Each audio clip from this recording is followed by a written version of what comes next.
Lucas Gil, na tribuna.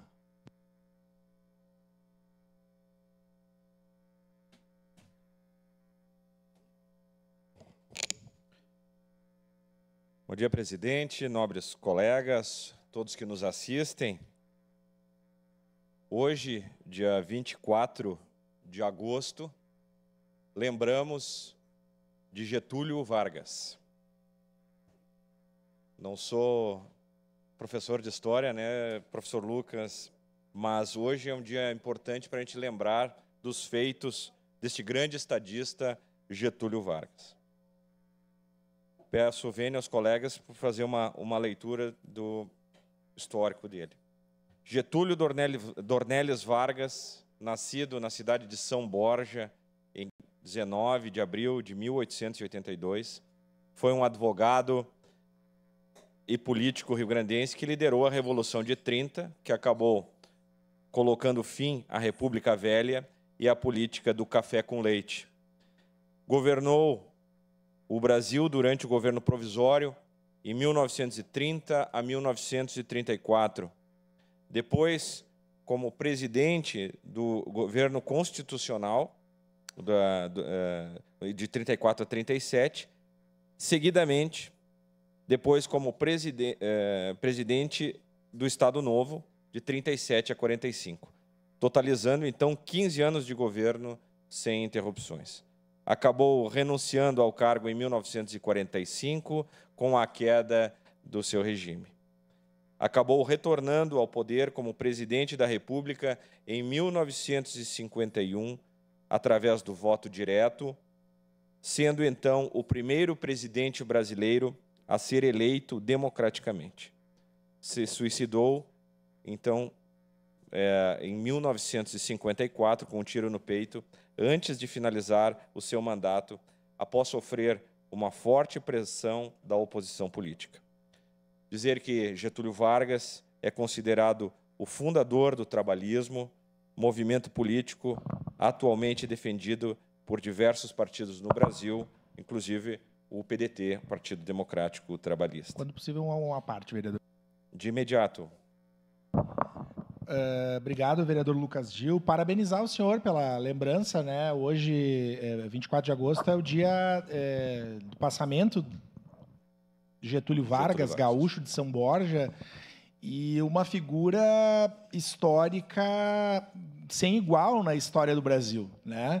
Nós temos um país antes do Getúlio e um país depois do Getúlio, né? O Getúlio, que foi advogado, ingressou na política, foi governador do nosso estado, presidente da República, o presidente que mais tempo governou a República do nosso país, né? E, enfim, teve uma trajetória de muitas contradições também, como qualquer figura pública, né? Governou, esteve à frente da Revolução de 30 e passou a governar o país em um outro momento e destacando a legislação trabalhista,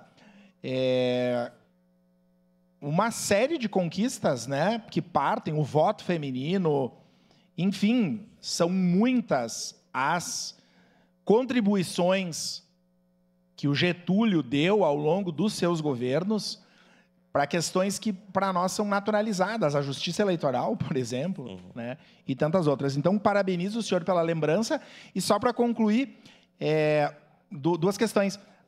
Em 1954, no suicídio do Getúlio, né, a minha mãe trabalhava na vinícola rio-grandense, ela tinha 14 anos, e ela conta que quando a notícia chegou em Caxias, eles já tinham começado o turno de trabalho na manhã e se criou uma sensação de guerra, dada a instabilidade que o país já tinha. E ainda, por fim, aqui no Paço Municipal, hoje que é Paço Municipal, a época que eram os pavilhões da Festa da Uva, o centro de eventos da Festa da Uva, foi inaugurada numa das vindas de Getúlio à nossa cidade. Getúlio tinha muito carinho por Caxias e esteve aqui ainda lá na década de 30.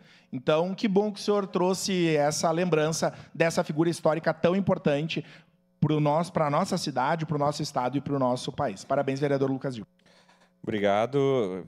Bela contribuição também, vereador. E realmente foi um presidente que criou muitas coisas para o Brasil. E a nossa cidade homenageia ele com um busto lá no início da Júlio de Castilhos, mas também com o Parque Getúlio Vargas, que é o parque aqui, conhecido como Parque dos Macaquinhos, né?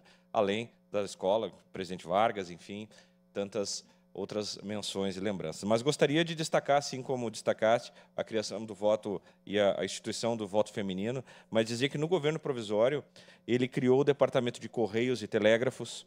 Em 1932, Getúlio instituiu a Carteira de Trabalho. Em 1933, instituiu o Código Eleitoral.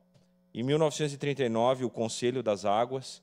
Em 1945, criou a Companhia Hidrelétrica do São Francisco. Em 1941, fundou a Companhia Siderúrgica Nacional. Em 1942, criou a Companhia do Vale do Rio Doce. Em 1952, criou o BNDE, atual BNDES, e regulamentou também, neste ano, o trabalho do menor aprendiz. Em 1953, então, criou a Petrobras e instituiu o monopólio estatal da extração e do refino do petróleo. E também, muito importante, entre tantas outras criações, claro que não estou deixando uma série de outras, destacando apenas algumas, em 1953, aprovou a Lei sobre a Liberdade de Imprensa. Então, hoje, aqui da tribuna, homenageamos este grande estadista que jamais esqueceremos, né, da memória e do legado deste grande presidente, esse grande estadista, Getúlio Dornelles Vargas. Obrigado, presidente. Obrigado. Encerrada a ordem do dia.